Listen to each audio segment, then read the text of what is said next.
All right, welcome back to Nittany No Huddle. We're gonna do our three and out instant reaction after the. I won't call it a big win, big in score maybe, but not a big win against a big program. But we did beat Ohio University, so we're 1-0 against Ohio schools this year. So try to keep that going as we move forward. So three key topics we're gonna talk about. Obviously, the running game is gonna be a hot topic among fans, as well as Drew Allar getting in and scoring a touchdown, throwing a touchdown. And then also, we're going to talk if we have a huge concern with our kicking game currently. So we'll start off with the run game. Zach, I know some people aren't going to like to hear it, but I mean, I think me and you are kind of in sync on this.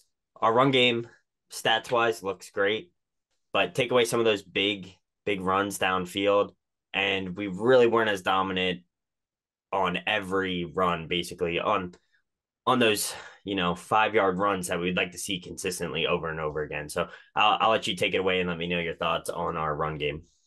Yeah, I think I'll start with the positives. I think it was obviously really nice to see Singleton. Again, he only ended up with 10 carries, but it was nice to see him get some opportunities in space. And obviously, if you saw the game, you saw what he did when he got out in space. A couple runs that he bounced to the outside. The 70-yard run I think was really well blocked, and it was a designed outside run. Brenton Strange sealed the end, and I think it was Sal Wormley was the pulling guard and got a great block on the corner. And it was at that point Singleton was just gone. I don't even think he was touched on the play. Maybe somebody diving on the sideline, but then there was the other big run he had, the touchdown run towards the end of maybe the late third quarter.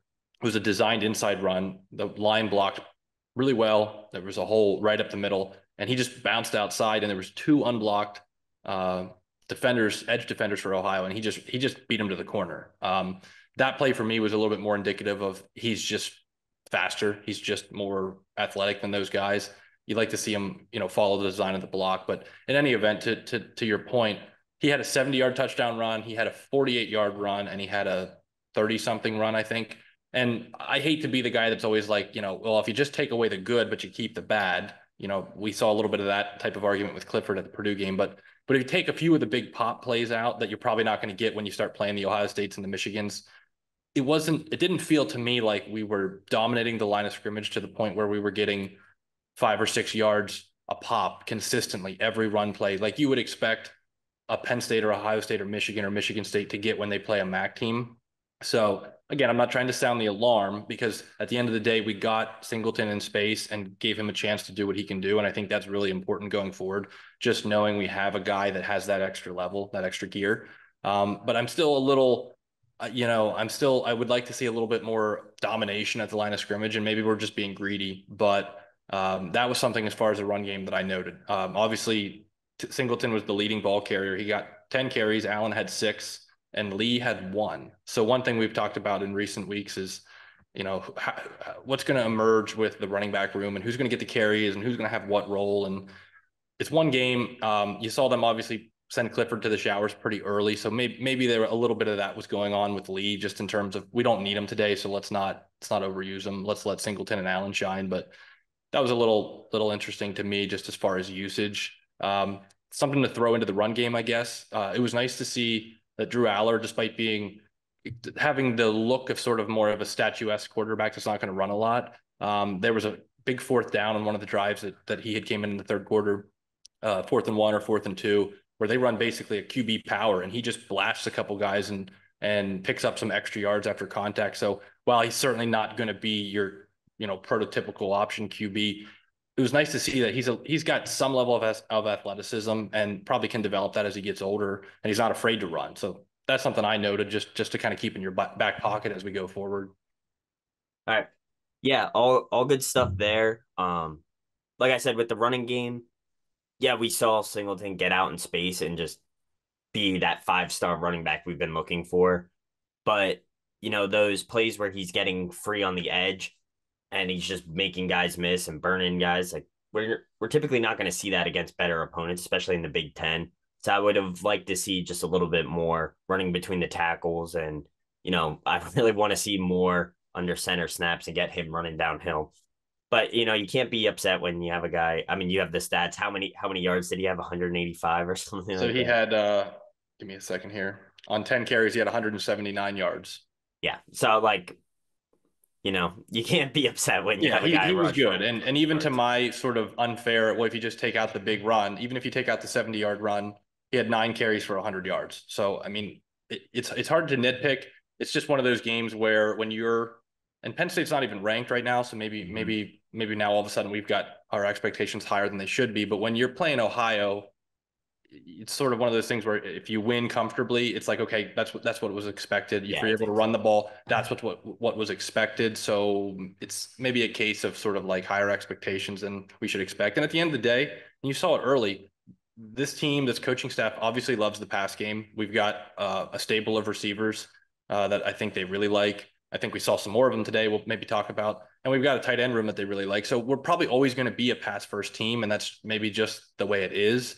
But it sure would be nice to also just see the ability with the offensive line play and the running back room to just grind it out at times and have a nice drive where you can sustain first downs and pick up 4 or 5 yards a pop. And maybe today wasn't the day that we were really going to see that anyway. But I think looking forward, and we'll talk about this more, obviously, the Auburn matchup, that's one where you want to go in there. You're on the road, hostile environment, want to be able to run the ball, maybe play a little slower, use the clock, let the clock run, that type of thing. So we'll learn more probably next week, and I'm sure we'll talk about that in much more detail moving forward.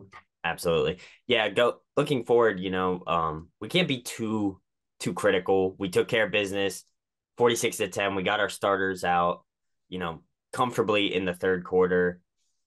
I'm not very upset with any of that. And to be honest, we took care of business. We did what we needed to do. We only gave up 10 points.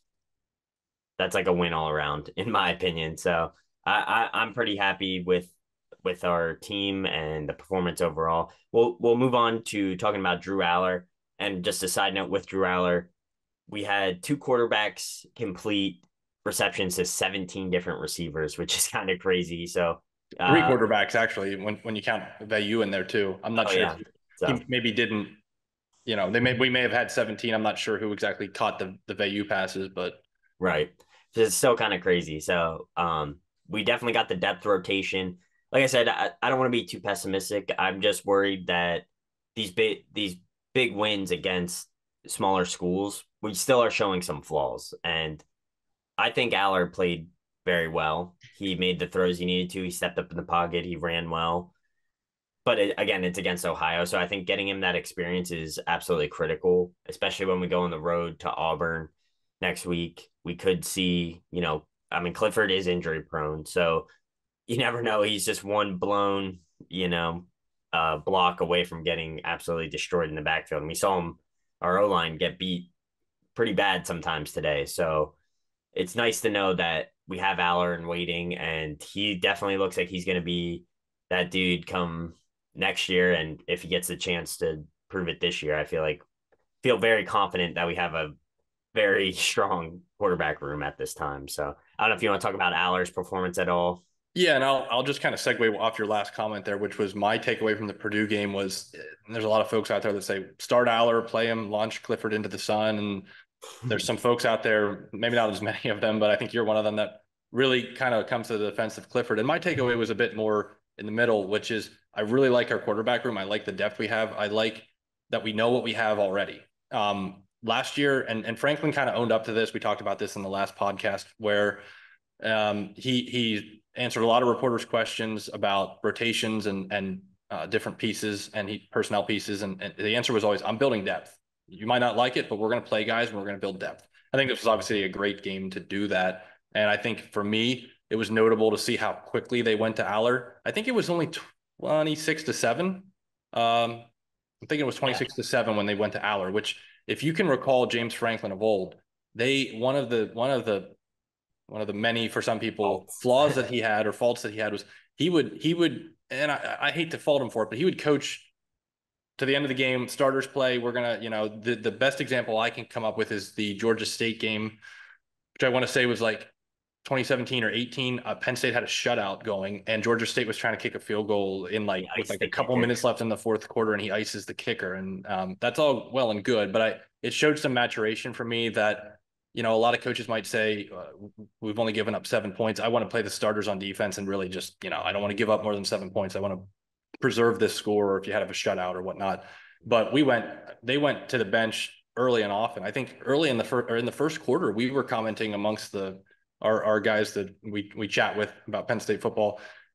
Some of these receivers, didn't even play in the Purdue game, and they were playing in the first quarter Yeah. against Ohio. And Same with the defense. We saw, yeah, I barely saw Porter Jr. out there at all today. there was a So number of, and maybe that was a good thing. Maybe they weren't throwing at him, so we don't have to talk about Joey Porter after the Iowa game or the Purdue game. But it's good you for know, clicks though. and it's easy to say we have depth and we're building depth and we're gonna be fine if people get injured. It's another thing when you get to the Iowa game last year and somebody gets hurt, and then now it's put up or shut up, and you got to actually find out. I feel like we didn't find out that question last year, and now if something happens to Clifford, if he gets hurt or if he just performs poorly, you at least, again, relatively small sample size, but with quarterbacks, you can kind of tell whether they have it or not pretty quickly. And I don't want to pick on Taquan Roberson, but the Iowa game was a good example last year where we couldn't even get the ball snapped. We had false start after false start. And that could be also why Clifford was starting the whole time and we didn't get him any snaps because they had no They just didn't trust to put confidence. somebody in the Yeah. game. And so I think,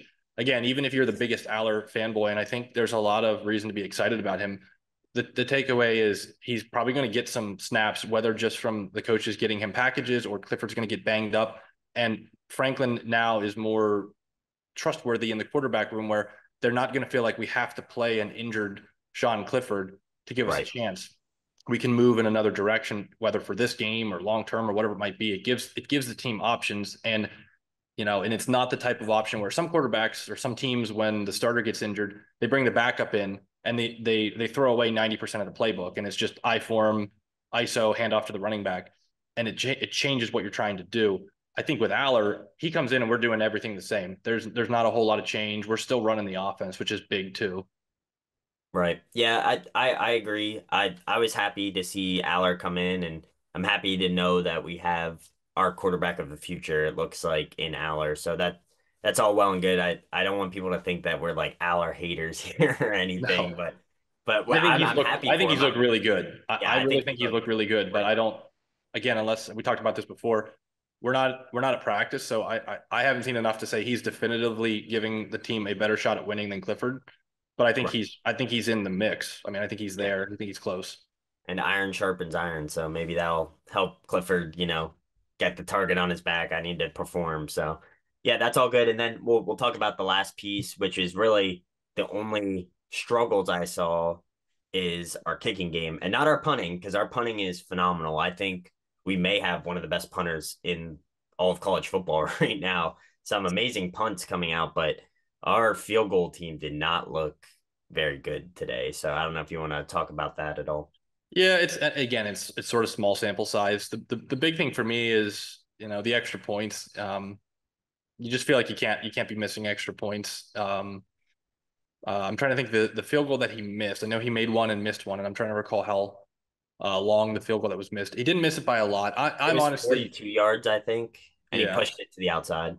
And we don't have Coach Devin here with us today. This might be more of a Coach Devin talking point than a Zach talking point. But I'm not too worried. I missed a field goal. It was close. It wasn't like he shanked it.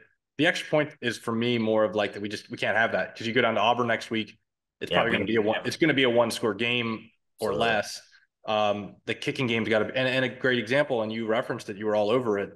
Barney and Moore with another really good day. I have the stats in front of me. He had 3 punts, obviously didn't punt a lot considering we scored 46, but 3 punts, 147 yards for an average of 49, and one.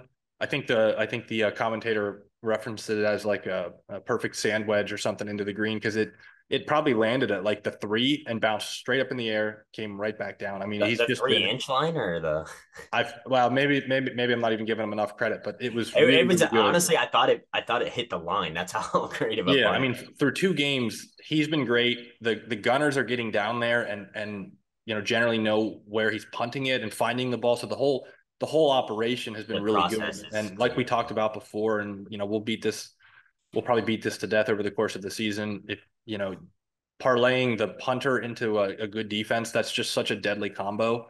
Uh, Probably could tune on the Iowa game right now and maybe see that for yourself. But Mm. a lot to be happy with in the special teams department. But yeah, maybe the place kicking is something where there's a little bit of concern. I'm not worried, but I would sort of put it in the let's watch it. Let's be cautious and watch for that as we go forward. It's on the radar. Yeah. Yeah, that's all good stuff. I think that's going to wrap up our instant reaction. We're going to try and film the full breakdown of today's game by the end of the weekend, get that out Monday morning, be the Monday morning quarterbacks. So that's what you have to look forward to. If you don't have anything else, Zach, we're going to sign off here, and we'll see you on that next episode. Thanks for watching the Nittany No Huddle podcast. Check us out on Instagram, YouTube, and Facebook. Podcasts are posted weekly on YouTube, Spotify, and Apple Podcasts. Make sure to like and subscribe so you never miss one of our new shows.